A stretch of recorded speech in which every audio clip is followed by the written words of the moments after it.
Many blessings and wonderful to connect with you, spiritual friends. Today we thought it was time to do a video about addictions.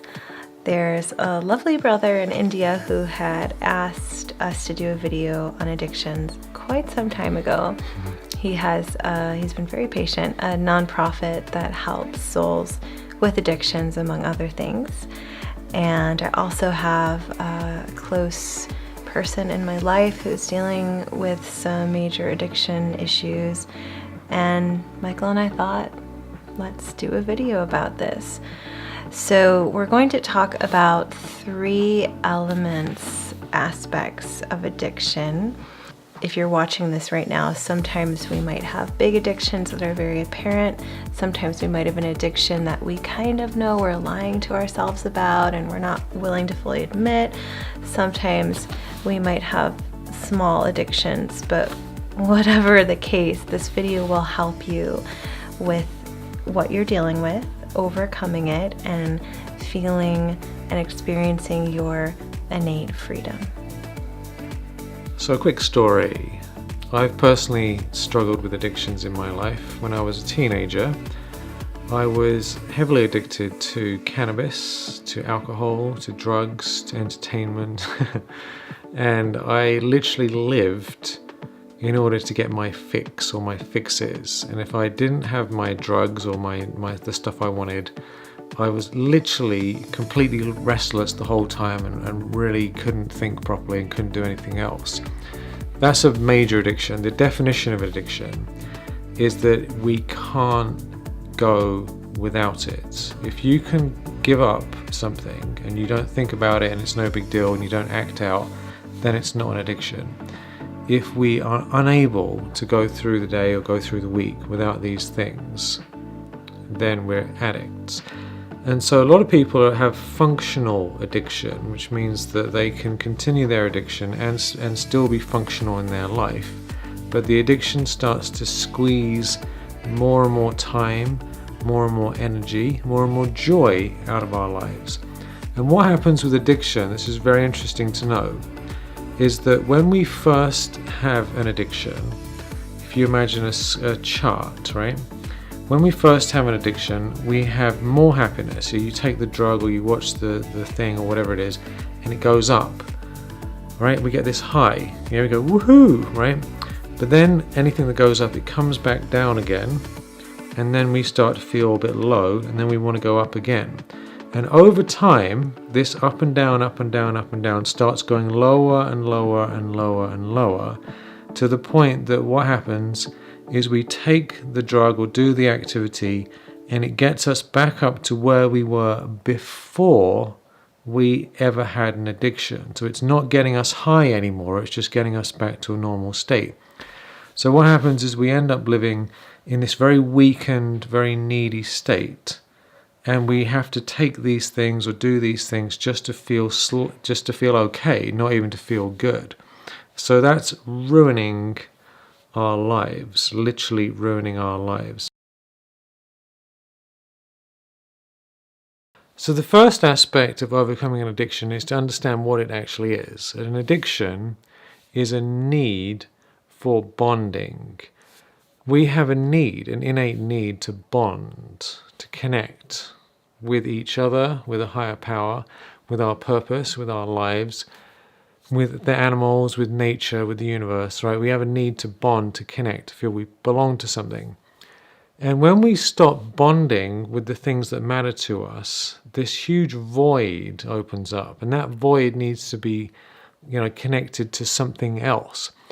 So we lose something meaningful to us, and we have to find something else to connect with. That's when these addictions come in. So someone might have a good relationship and be connected to their life and their work. They might lose their job, lose their partner, lose a bunch of things, and there's this big void. And then they start, checking their phone too much, or they might start drinking, or they might start smoking, or they might start some other addiction, because it fills that gap of bonding, right? And we can't just say to somebody, oh, you shouldn't be an addict, you should just give it up. Because what we're really saying is that they should be without bonding. And we can't live without bonding. So instead of that, We need to understand what addiction really is and focus on how can we bond with something much, much more healthy. And how I personally overcame addictions when I was a teenager is that I wasn't connecting with life, I wasn't connecting with these things, so I was bonding with drugs and alcohol. And when I finally was humble enough to go and learn meditation, I had a wonderful spiritual experience where I could see a vision of myself in the future, connecting to a higher power, connecting to my life purpose, connecting to my soul. And that was so powerful and inspiring for me that when I came back into the awareness of my body out after the meditation, I somehow felt that I didn't need to do drugs and drink anymore. And I remember after these meditation experiences, I actually had drugs in my pocket. And I remember thinking, I don't want to take that stuff because it would ruin my joy. It's not something that I wanted. So it's this thing that was really important to me all of a sudden lost all its power over me because I was bonding with something much more meaningful. So the first thing to remember is that in order to overcome an addiction, we need to understand that it's bonding, and we need to bond with something better.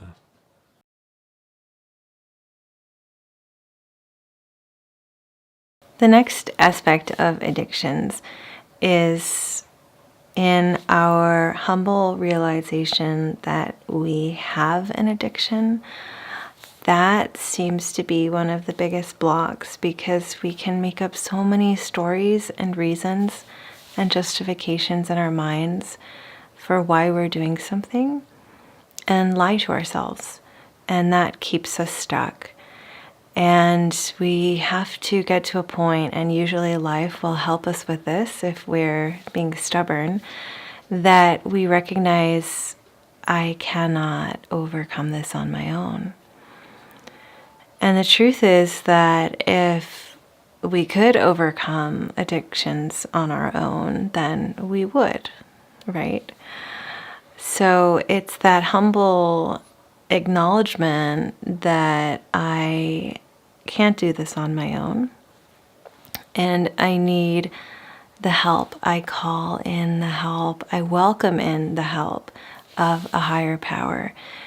And I love the way Alcoholics Anonymous, the 12-step group, say it, a higher power of your own understanding, meaning you connect with the divine, with God, with a higher power in the way that works for you.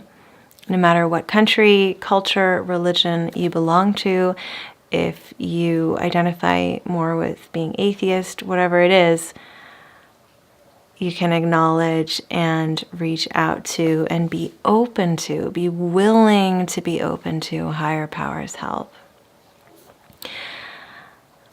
Without this, I think it can be a pretty challenging journey, a pretty steep journey. The reality is that the ego within each of us does not have much strength and does not have the capacity to overcome a very strong, grooved-in behavior and pattern.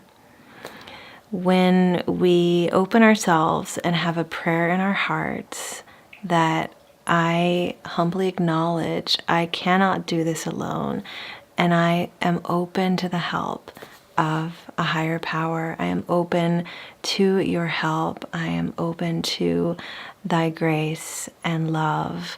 To just open yourself, to just have a prayer created in your own heart and be willing to receive the help that comes. Be open to it beyond your previous ideas or conceptions or what it should look like or what it shouldn't look like, whether it exists or not, whatever your old ideas. Open yourself up and give it a try. Of course, this is the foundation of the 12-step groups, which have been miraculous. I actually love the book Alcoholics Anonymous. It is one of my favorite books. It's so beautiful. It really is. I haven't had alcoholism.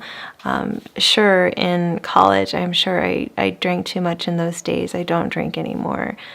But even so, that book was so beautiful to read. The humility and the grace that shines through every page, I think, can help pull anyone out of an addiction, no matter how crippling. So look into that book. Of course, there's groups all around the country, but most of all in your own heart, find the honesty, find the humility to be real with yourself and to be open to the incredible beauty, love, support, and grace that will come through when you open to it.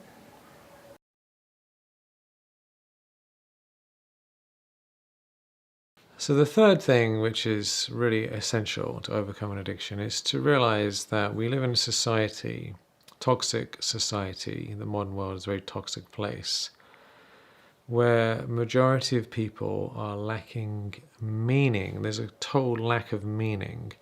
And ironically, it's now that most people have their needs met, especially if you live in the Western world. There's a lot of people who have enough money to buy whatever they want. There's online shopping, there's endless entertainments. Most of us have a lot of comfort in our lives, and because of that, having more time and more comfort, it's actually led to a meaningless consumerist life. And when we lose meaning, and when we just kind of have our everything taken care of, it leads to this massive void we talked about, which then leads to addiction. So many times addiction isn't something that is like a terrible person, they're just an addict. It's not really because they're a terrible person. It's not because they're designed to be addicts. It's because they got nothing better to do with their lives. That was certainly my situation, and I've worked with many, many other addicts, and a lot of the time it's just simply lack of meaning, lack of purpose. So one of the critical things to overcome an addiction is to rediscover purpose. What do you really love? What is really driving you? What is your life's purpose? What can you do that is of service to others? As we start to discover the point of our life, our dharma, our mission, and we start to live it, now this takes a bit of time. I'm not suggesting you can just answer that question there and then. But as you start thinking about what is it that I'm really here for, what is the point of my life, and you start to really think about these things, then the addictions tend to fade away because we don't need something to fill the boredom. Once we're activated and on point in living our life the way that we are wanting to, the way that God wants us to, from a higher place, once we start doing that, addictions fade.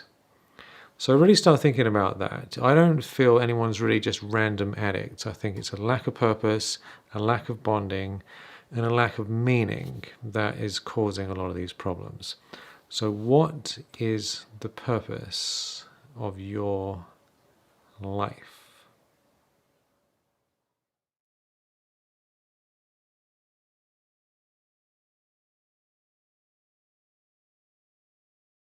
All right, so let's just recap.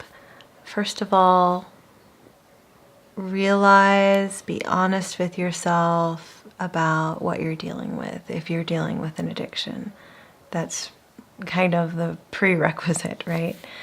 And as Michael was sharing about, consider where there's a lack of bonding, real bonding in your life, and how you can bond with the people, the things, the places, the aspects that are meaningful and actually very nourishing for you. Consider going to a 12-step group, reading the AA book. It is beautiful. And most of all, be open to allowing in the help of a higher power. And lastly, consider perhaps if there is a lack of meaning in your life. It's an epidemic in our world today. It is affecting everyone, I think, on some level if we're not very careful. And we need to really look at our lives and figure out what's meaningful to us, what lights us up, what brings us real nourishment, And a hint is that it probably has nothing to do with one of those black glowing rectangles we call cell phones, right? Really go deep with meaning in your life. And I want you to know that no matter how bad things have got, because I personally experienced having a very, very, very dark time, that no matter how bad it is, you can get out of it, and you will get out of it. And realistically, we're not designed for addictions. We're designed for joy, we're designed for bliss, we're designed for a great life. And just so you know, that behind the addiction, on the other side of the addiction, is a beautiful, wonderful life that more than you can imagine, what is not even in your consciousness as a possibility, things even better than that are waiting for you to experience once you let go of this addiction. So as you start to develop those ideas and start to be inspired about what's possible for yourself and what all these new things are, find a bit more meaning, get the help you need, all kinds of wonderful joy and experiences will come your way. And I also want you to know that no matter what pleasure you get from the addiction, because let's be honest, addictions do provide some amount of pleasure, the happiness and the peace and the joy that you can get from a higher power and from living your life is way, way bigger and much more enjoyable and much more inspiring than any of those things. The reason I'm not doing drugs and drinking and all these things is because I feel that joy in my heart, and so I don't need those things. But when I didn't, of course, I was after them. But just so you know, you actually have a huge amount of joy inside of you that's bubbling up, bubbling up, bubbling up, and it wants to come out, and it's ready for you when you're ready for it. So just keep that in your heart. Yes, there is so much goodness, so much goodness. And you might consider also taking up a meditation practice if you don't already have one. Insight Timer is an incredible app. We both have many guided meditations we've uploaded there. There are also many from other teachers. So there are other ways for you to support yourself and nourish yourself on a very deep level. So we will try and not go on and keep this short and sweet, as possible. We'll put some links under the video for some meditations that you can get for free. And if you have any other questions or you'd like to hear more about any aspect that we talked about today, or you have a totally different question, let us know. You know, these videos are really given life when they are inspired from you, when you have something that you would love to explore, you'd love to know more about, that moves us to share with you. So any question, any comment, please feel free to share with us. Thank you for being here. Enjoy, enjoy, enjoy, and we look forward to connecting with you soon. Lots of love. Many blessings. Many blessings. And if you liked this video and you haven't already, subscribe to our channel. You can share it, like it, send it to someone who you feel needs to hear it, so that we can all live more centered, connected, peaceful, pure, beautiful lives in alignment with our own highest self, in alignment with the divine. Namaste.